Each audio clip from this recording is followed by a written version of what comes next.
This is an example of how an oblique view can create abnormalities that don't exist. Look carefully at the aortic valve. This is a parasternal long axis view of the left ventricle, and the aortic valve here does not seem like it's opening well. So it's easy for people, novices, to think that this could be aortic stenosis. However, pay attention. That's the aorta. The anterior and posterior walls of the aorta are not very clearly seen. Similarly, look at the left ventricle, especially when you have in systole.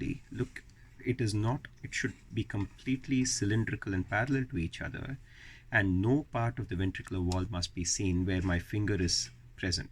But if you pay attention again, you will see that the apex of the, or rather, you can see that some part of the left ventricle is actually visible here, which means that it is not a nice and long cylinder, but it is an oblique image. Okay. Now, if you correct these two conditions, immediately that aortic valve, see how nicely the aorta, the wall of the aorta is seen with the anterior and the posterior walls being parallel to each other, and these two walls again being parallel to each other in the left ventricle.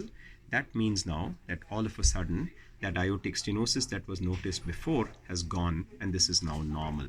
So I'll leave you with these two images now to compare.